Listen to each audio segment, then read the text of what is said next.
Un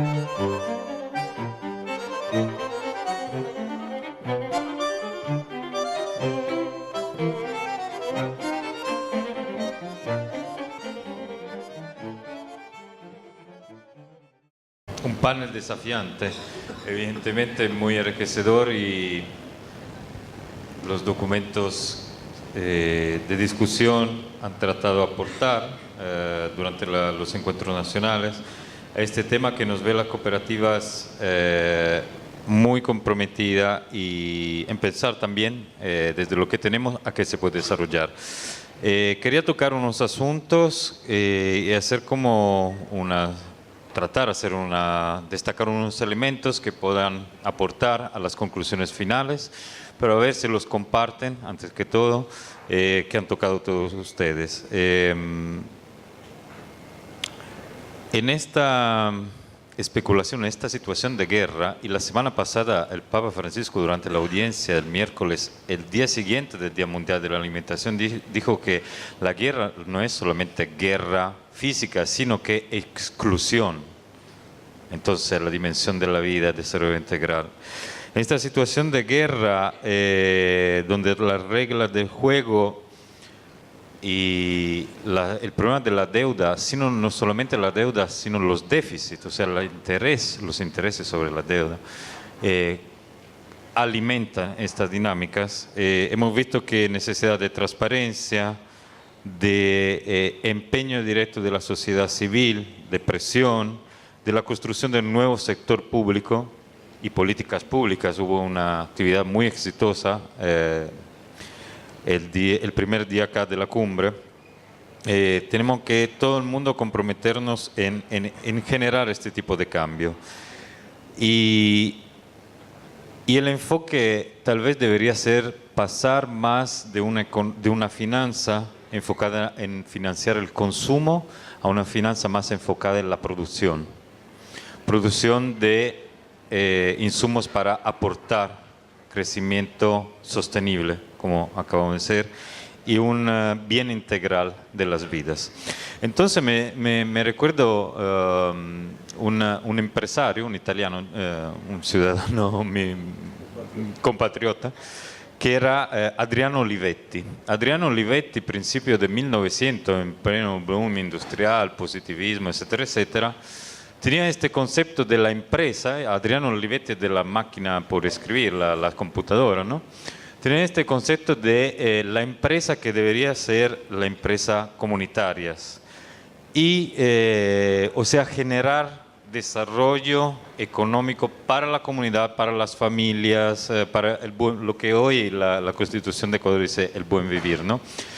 Y este concepto, a ver si lo compartimos, que las empresas deberían dejar un poco más al lado, a margen, evidentemente son empresas, deben competir en el mercado, pero dejar al lado de ser lugar donde se producen solamente bienes y servicios y empezar a ser fábricas del bien para la comunidad. Entonces, pensando en las cooperativas, ¿cómo podemos aportar? Evidentemente con una campaña contra la especulación, para tasar las especulaciones financieras, etcétera, etcétera. Pero, por ejemplo, ¿por qué?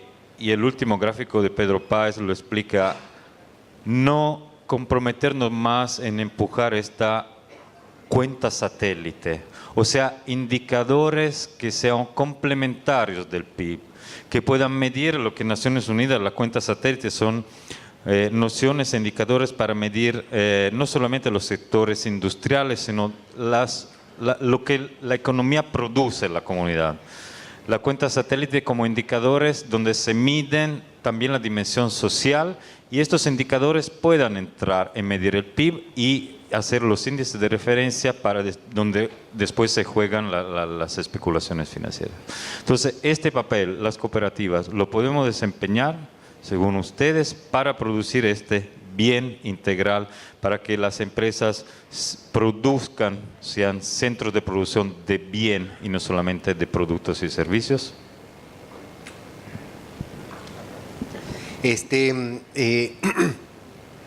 Yo creo que es importante el tener una referencia, digamos, en lo que se ha venido planteando en el mundo católico, pero proyectarlo a una cuestión que nos convoca a todos, no solamente a personas religiosas, sino a personas que podríamos no estar, o que podríamos estar en una onda más escéptica, ¿no? Es decir, este es un tema que tiene que definirse en torno al desafío civilizatorio que vivimos. El problema es que las élites gobernantes están llevando la humanidad al despeñadero. Y no solamente es un despeñadero que no tiene ninguna salida en el plano económico, lo que hemos visto, sino que no tiene ninguna salida en el plano ético, pero tampoco tiene ninguna salida en el plano ecológico. Y mencionaba Eloy economía, oikos nomos, son las reglas de la casa, pero ecología es la razón de la casa. Más allá de la voluntad, ¿no es cierto?, es cómo funciona, en última instancia, cómo funcionamos nosotros, porque somos parte de la naturaleza. No somos separados de la naturaleza, es decir, el hecho, no somos solamente animales, aunque algunos quisieran que seamos bien bestias, pero no somos, ¿sí? Pero no podemos escapar ni a las leyes físicas, ni a las leyes químicas, ni a las leyes biológicas. Y entonces, cuando tú planteas esto, la necesidad, que sería lo mínimo, como muy bien dice Eloy, lo mínimo que deberíamos hacer es tener otra visión de las cosas para la medición. Pero eso es un detallito. El Producto Interno Bruto se queda corto respecto a lo que debería ser objetivos, metas, indicadores en torno al buen vivir de la gente, ¿no? La calidad de vida, la trascendencia de la gente, algo que ya queda absolutamente fuera del asunto.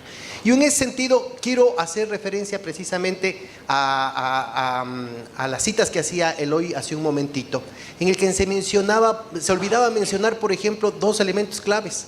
Muy bien la Popular Un Progreso, pero también hay que mencionar que hace 50 años tuvimos el encuentro de Medellín, pues. Pero también hay que mencionar, y lo pongo explícitamente, Laborem Exercens. Y estoy haciendo referencia a dos papas anticomunistas, Wojtyła y Ratzinger, con el documento de octubre del 2011 totalmente olvidado, a propósito, paradójicamente, por el hecho de que poner los terrenales, sin ningún tipo de ingenuidades, a partir de los intereses terrenales también de la Iglesia Católica, nos marca claramente las fuerzas que están de este lado. ¿Por qué? Porque se preocupan de la trascendencia. Si algo nos quieren expropiar, compañeros, es este elemento esencial de la humanidad, que es que somos seres trascendentes. La humanidad hace una apuesta, no porque esté en nuestra biología, nada que ver, no porque sea nuestra esencia, es porque es una decisión política cotidiana que tenemos de trascender, de no regresar a ser animales. Y por eso es lo importante de lo que ustedes pueden hacer desde sus organizaciones. Estando en la cuestión católica, sabemos que de buenas intenciones está pavimentado el camino al infierno. Y lo que estamos planteando, y lo que yo intentaba, no tuvimos tiempo para hablar, pero si alguien está interesado podemos ir en los detalles. Elementos técnicos que ubican que el potencial que se tiene con lo que estamos trabajando, con esa materia prima de que estamos trabajando, esa alquimia que podemos hacer de transformar esa economía popular, que algunos dicen, la economía popular es solidaria, es feminista, es ecologista, es sostenible, es fraterna. Mentira. Economía popular es el sitio del fraude, es el sitio de la limitación, de la precariedad, es el sitio de la autoexplotación. Pero lo importante es que ahí hay una reserva moral fundamental, porque los valores con los que se mueven no son los valores del lucro por el lucro, de la ganancia por la ganancia, de la acumulación por la acumulación, de la codicia por encima del ser humano, sino al contrario.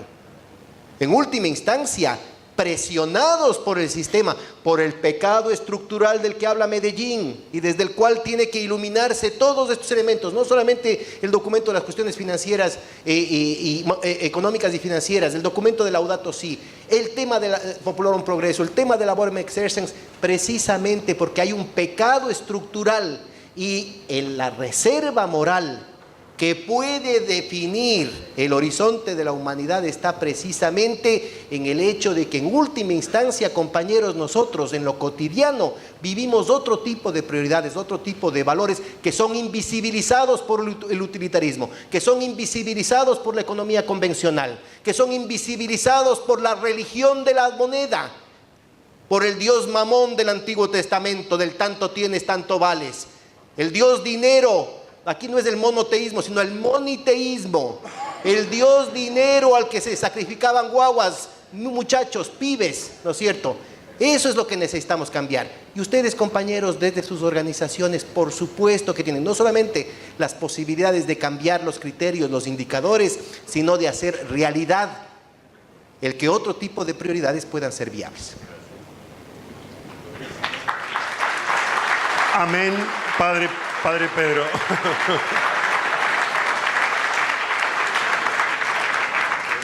Totalmente suscribo lo que acaba de decir Pedro, y si entendí bien también yo la pregunta, creo que el mundo cooperativo tiene una tarea educadora enorme para el resto de la sociedad, por supuesto hacia el propio cooperativismo, pero también hacia el resto de la sociedad. Entendiendo por educación, una educación que no es la mera alfabetización, una mera visión instrumentalista de saber más para dominar más, sino una verdadera educación para el desarrollo.